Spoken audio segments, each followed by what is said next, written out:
အားလုံးပဲမင်္ဂလာပါခင်ဗျကျွန်တော်တို့ရဲ့ Technology Channel မှာပြန်လည်ကြိုဆိုလိုက်ပါတယ်ကျွန်တော်တို့ရဲ့ Channel လေးမှာ CNC နည်းပညာနဲ့အိမ်တွင်းနဲ့စင်နည်းပညာဗီဒီယိုများကို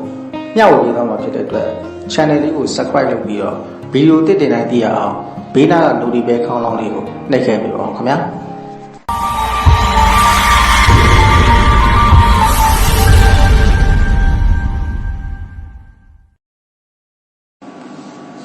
အားလုံးပဲမင်္ဂလာပါခင်ဗျာကျွန်တော်တို့ဒီနေ့တော့ဒီပုံလေးကိုအလွယ်ကူဆုံးဘယ်လိုဆွဲရမလဲကျွန်တော်တစ်ချက်ပြောပြပေးမယ်နော်နောက်ပိုင်းမှာလည်းတခြားဒီလိုနီးလန်းနဲ့တခြားပုံကိုလည်းဆွဲလို့ရတယ်ဆိုတာကိုကျွန်တော်ပြောပြပေးပါမယ်ဒီနေ့တော့ကျွန်တော်ဒီပုံလေးပဲကျွန်တော်ဆွဲပြပါမယ်ချမ်းမြေလေးတော့နော်ဟုတ်ပြီကျွန်တော်တို့စဆွဲမယ်ဆိုလို့ရှိရင် top plane ပေါ့နော် sketch top plane sketch ကိုယူမယ် top plane top plane မှာအောက်ပြီး top plane เนาะ top plane ရနေပြီးတော့ center ကိုဖောက်အဲ့နောက်ထောက်မယ်ထောက်ပြီးမှကျွန်တော် clipper နဲ့ diameter လေးပြီးမယ်ဒီမှာက60နဲ့နှစ်ဒီမှာလည်း60နဲ့နှစ်ပုံရနဲ့လေး60နဲ့အောက်ပြီး60နဲ့နှစ်ပြီးသွားရင်သူ့ကိုကော်နာလေးချက်ပြီးကော်နာကတော့ဒီမှာကိုလိုချင်တဲ့ကော်နာ size ကိုပေးလို့ရတယ်เนาะ size တွေက10 mili လို့20 mili လို့ပေးလို့ရတယ်ကျွန်တော်က10 mili မှာထားတာပဲပုံလေးကြဆွဲဆိုတော့ size ကတော့တကယ်ပုံဆွဲတဲ့လူကြတော့ကိုယ့်အောင်တေချာထားတယ်เนาะ size ဟုတ်ပြီ10ပေးလို့ရတယ်ကျွန်တော်ဒီညာလေးနဲ့ဘလူလာလေးနဲ့ဖြတ်တာ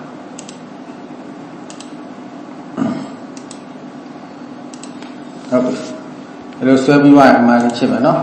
အမှန်လေးချစ်ပြီးရင်နောက်ထပ် plane ကိုပဲယူမယ်နောက်ထပ် plane ကိုယူ sketch ကိုမလိုက်ဘူးကျွန်တော်တို့ဒီနေရာမှာကျွန်တော်တို့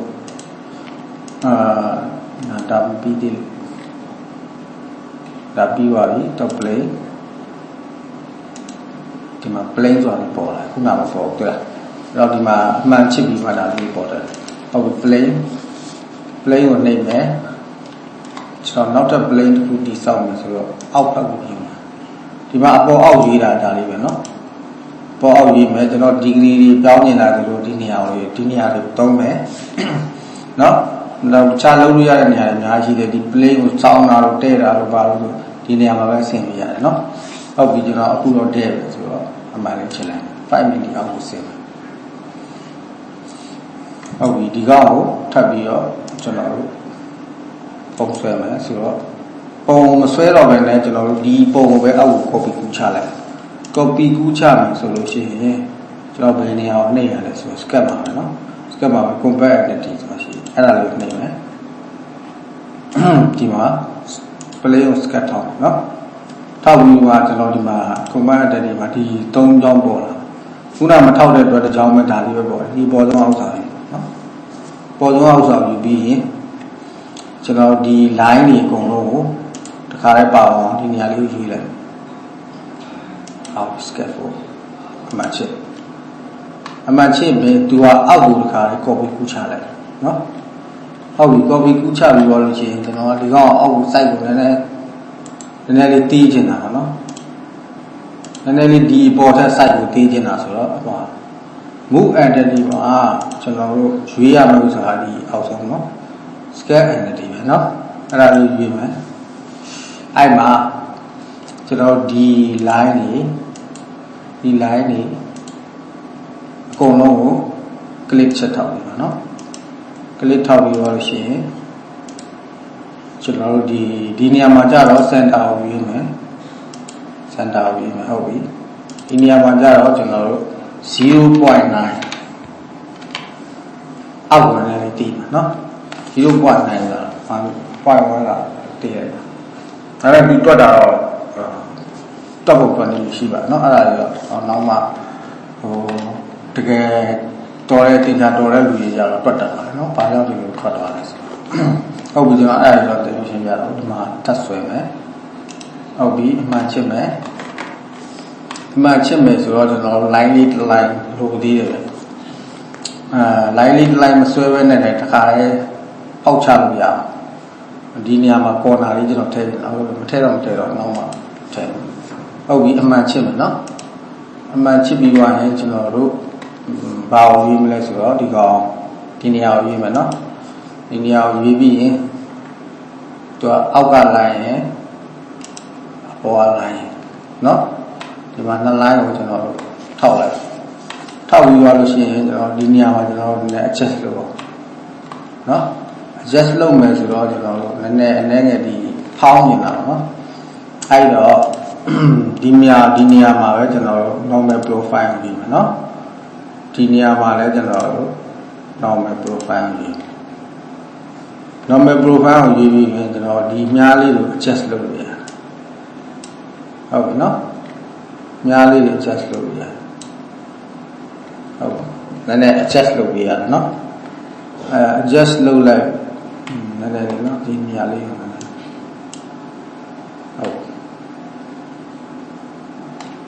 ဒီကောင်ကနည်းနည်းလေးအောက်ကိုဆက်စင်းဖောင်းနေတများပါ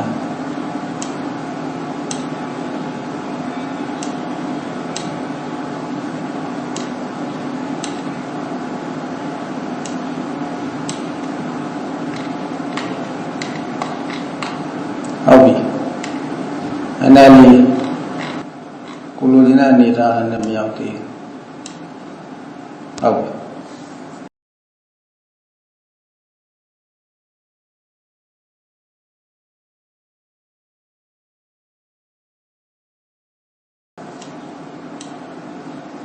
နော်ဟာအဲ့လိုဆွဲပြီးသွားရင်အမှချစ်လိုက်နော်အမှချစ်လိုက်အဲ့ဒီလိုpublic ကိုရပါတယ်နော်ဒါအောက်ကပိတ်လို့တရားဆိုတော့ပိတ်ကြတော့ကျွန်တော်ဘယ်နဲ့အောင်တောင်းလဲဆိုတော့ဒီ play မြောက်ယူမယ်နော် play မြောက်ယူပြီးရင်ဒီနေရာဝန်းနေတယ် play ပိတ်သွားတယ်နော်ဟုတ်ပိတ်သွားလို့ဆိုလို့ရှိရင်ကျွန်တော်တို့ဒီနေရာမှာအနည်းငယ်ဒုတယ်လေးကျွန်တော်ထုတ်ချင်တဲ့အတွက်ဘယ်နေရာကိုရေးမလဲဆိုတော့ဒုတွေကဒီ A7 မှာဒီနေရာကိုရေးမယ်နော် thickness ဒုတွေက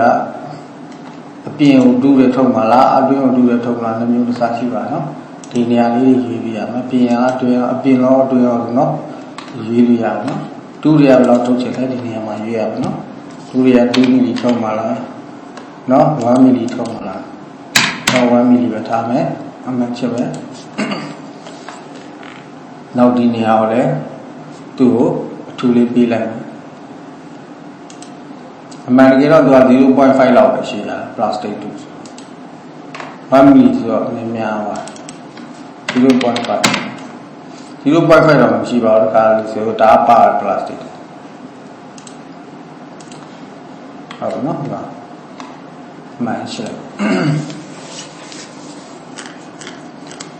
ဒီနေရာမှာကျွန်တော်တို့အောက်ကပေါ် 0.5 ရေးထားတယ်အထက်ကနေပြီးတော့1 mm ရေးထားတဲ့အတွက်ဒီမှာနည်းနည်းဟိုဖြစ်တယ်ဒါပေမဲ့ကျွန်တော်ဒီနေရာမှာသူတို့slope line လေး line ပါသေးတယ်နော်အဲ့အတွက်ဒုတွေကနည်းနည်းမလောက်ပြန်ပြီးတော့ပြောင်းနေတယ်ဆိုလို့ရှိရင်ဒီနေရာမှာပဲဒီရလေးနေနော်ဒါလေးကိုလည်းသူပြန်ပေါ်လာလိမ့်မယ်သူနေရာဟုတ်ပြီ1 mm ပဲထား1 mm ပဲထားမယ်ပြီးရင်သူမှန်အောင်မှန်လာကြည့်နော်ဟုတ်ပြီအားလုံးမှန်ပြီဆိုလို့ရှိရင်ဒီနောက်မှာကျွန်တော်ပန်းဒီပုံနော်ဒါကတော့ကျွန်တော်ဘာမှတော့မဟုတ်ပါဘူးနည်းဆွဲပြတာပါဟုတ်ပြီဒီလိုလေးဆွဲလိုက်မယ်ဝိုင်းလေးဆွဲမယ်ဒါပေမဲ့ဒီ site တွေတရားရှိရပဲကျွန်တော်တို့တရားဆွဲတင်တယ်လို့ရပုံလေးတရားလေးဆွဲလိုက်လို့ရနော်ကျွန်တော်အကြမ်းပဲပြတာဆိုဒီညာလေးကိုဒီမှာဒီလိုလေးဆွဲလိုက်ဟုတ်ပန်းဒီဒါလည်း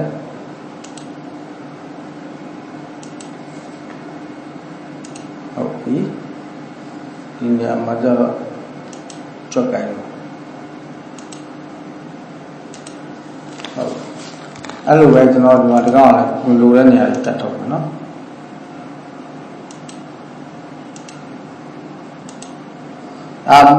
မှန်တကယ်ဆိုလို့ရှိရင်သူစိုက်တဲ့လူတီချာဆွဲရတာဒါကျွန်တော်အချမ်းမိနစ်ပဲပြတာဆိုတော့ကြည့်လို့တိတ်တော့မကောင်းဟုတ်ပြီနောက်ထပ်ဒီမှာပန်းဒီရဲ့အခက်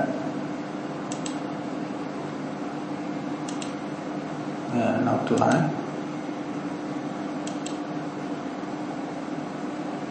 နောက်လာခုလာလေးချင်းဟုတ်ပြီနောက်တစ်လိုက်လိုင်းဟာ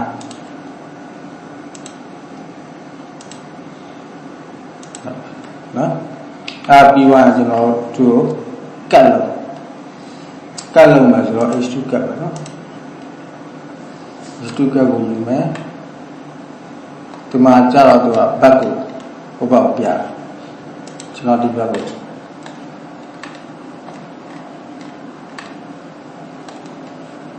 တွင်းဘက်နော်တွင်းဘက်ကိုပဲပြရမယ်ပြပြီးလို့ရှိရင်ဒီနေရာမှာကျတော့ 0.5 ဒါ5ကများတာ 0.32 လောက်နော်အနည်းငယ်ပဲအောက်ကိုဝင်မှာဆိုတော့ပြီးအမှန်ချစ်လိုက်ရင်သူဒီလိုမျိုးလေးဖြစ်တော့နော်တရားသွားကြည့်လို့ရှိရင်သူကအတွင်းဘက်ကိုဝင်နေတာကိုတွေ့ရမှာနော်ဟုတ်ပြီအဲ့နေရာမှာကျွန်တော်တို့သူ့ကိုကြောင်းနည်းနည်းကြည့်လို့ကောင်းကာလာလေးတစ်ခုထည့်လိုက်နော်ကာလာလေးတစ်ခုထည့်ပြီးတော့လို့ရှိရင်ဒီနေရာမှာကျွန်တော်တို့သွား line တစ်ခုရှိသေးတယ်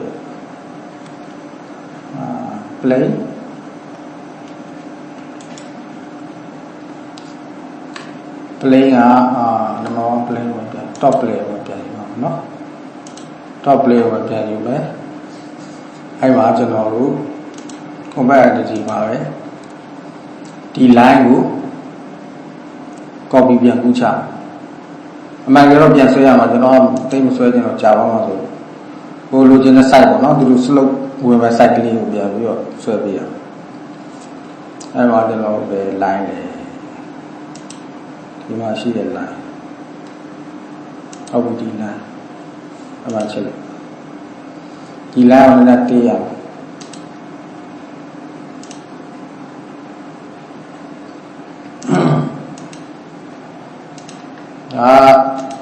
အမှန်တကယ်ဆိုလို့ရှိရင်ပုံစံတိုင်းဆွဲမယ်ဆိုလို့ရှိရင်ရမ်းမြန်တယ်ဗျာဒါကျွန်တော်တင်ပြတဲ့ပုံစံတိုင်းဆွဲနေလို့ဆိုတော့အဲတော့ကြာ 0.05 အောက်များပါ 0.9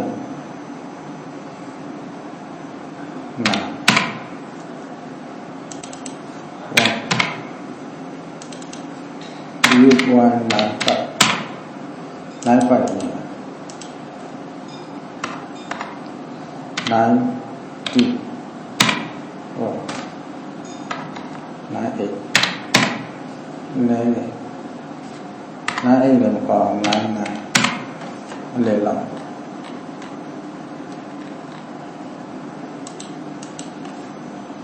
0.85 ဟုတ်ဆိုတော့ဒီကောင်က line လေးတွက်ပါဆိုတော့တွက်ပြီးထည့်ပြရတယ်ဟုတ်ပြီကျွန်တော်ဒါအချမ်းနေမှာနော်ပြီးတော့အမှန်ချစ်မယ်အမှန်ချစ်ပြီးတော့သူ့ကိုလည်းက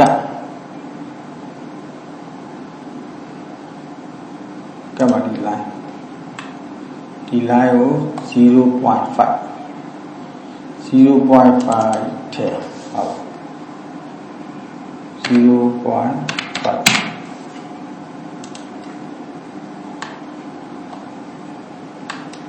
ဒီမှာနော် line လေးတစ်ခု slope လေးတစ်ခုရတော့ဟုတ်ပြီဒီပုံလေးကတော့ဒီလောက်ပါပဲเนาะကျွန်တော်တို့ဒီမှာ color တွေထည့်မယ်နောက်ပိုင်းရလို့ရှိရင်ကျွန်တော်တို့ပုံစံမျိုးစုံစားပုံစံ design လေးတွေကျွန်တော် ဆွဲပြတာဖြစ်တဲ့အတွက် channel လေးကိုကြိုက်နေတဲ့ဆိုလို့ရှိရင် like and share subscribe လုပ်ခဲ့ပေးပါဦးဗျာအားလုံးကျေးဇူးတင်ပါတယ်ခင်ဗျာ